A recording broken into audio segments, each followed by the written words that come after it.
ఇక world news updates చూస్తే నైజీరియాలో తిరిగి అధికారం చేపట్టబోతోంది all progressive congress party. Presidential అభ్యర్థిగా పోటీపడిన బోలా టినుబు సుమారుగా 7 మిలియన్ ఓట్లు దక్కించుకున్నారు. మొత్తానికి అధికార పార్టీ తిరిగి పగ్గాలు చేపట్టబోతోంది. తన మద్దతుదారులకు బోలా టినుబు ధన్యవాదాలు తెలిపారు. ప్రతిపక్షాలు తనతో కలిసి రావాలని పిలుపునిచ్చారు.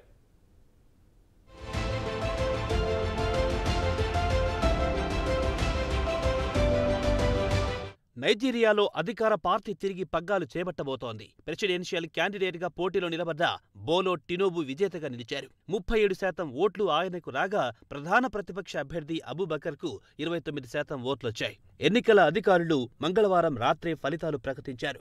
గత వారాంతంలో నైజీరియాలో ఎన్నికలు జరిగాయి. కాగా 2వ స్థానం, 3వ స్థానంలో వచ్చిన అటికు అబూబకర్, పీటర్ ఓబేలు బోలా టినుబు గెలుపునకు న్యాయస్థానంలో సవాల్ చేసే అవకాశం కనిపిస్తోంది. 2019లో జరిగిన ఎన్నికల్లో కూడా అబూబకర్ 2వ స్థానంలో నిలిచారు. అప్పుడు కూడా ఆయన ఫలితాలపై కోర్టును ఆశ్రయించారు. కాగా కోర్టు ఆయన అప్పీల్ను తిరస్కరించింది.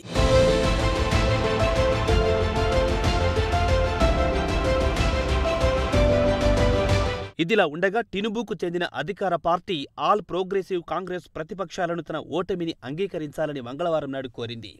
అనవసరంగా ఇబ్బందుల పాలు చెయ్యొద్దని విన్నవించుకుంది. కాగా ప్రతిపక్షాలు మాత్రం తిరిగి ఎన్నికలు జరిపించాలని, ఫలితాలు వెల్లడించడంలో తీవ్ర జాప్యం చేశారని, దీంతో ఫలితాలు తారుమారయ్యే అవకాశాలున్నాయని ప్రతిపక్షాలు వాదిస్తున్నాయి.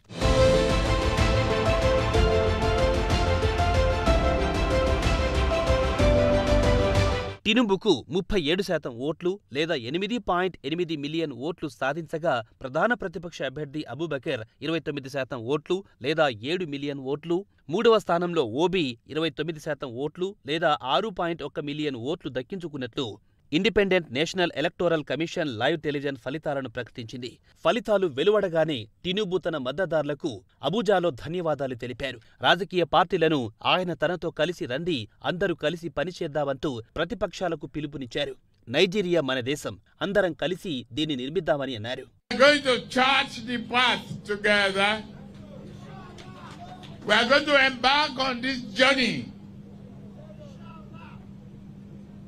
Together, united.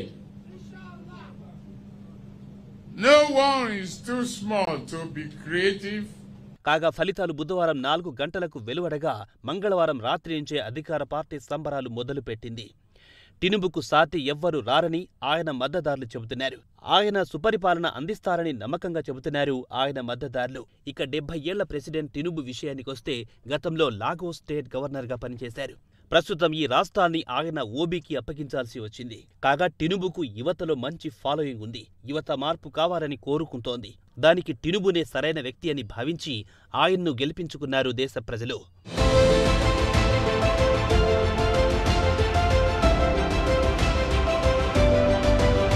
ఇక ప్రతిపక్ష పార్టీలు కోర్టులో అప్పీల్ చేసుకోవడానికి 3 వారాల గడువు ఉంటుంది.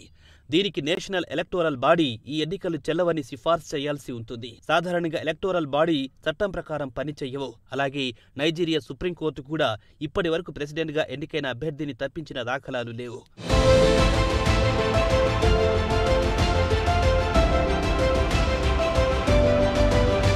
ఇలా నైజీరియా ప్రెసిడెన్షియల్ ఎన్నికలను ప్రపంచం మొత్తం శ్రద్ధగా గమనిస్తోంది. ఎందుకంటే ఆఫ్రికా ఖండంలో అతిపెద్ద ఆర్థిక వ్యవస్థ, దీంతో పాటు ఆఫ్రికా ఖండంలో పెద్ద ఎత్తున ముడి చమురును ఉత్పత్తి చేస్తోంది. మొత్తానికి నైజీరియాలో ఎన్నికలు ప్రశాంతంగా ముగియడంతో అందరూ ఊపిరి పీల్చుకున్నారు.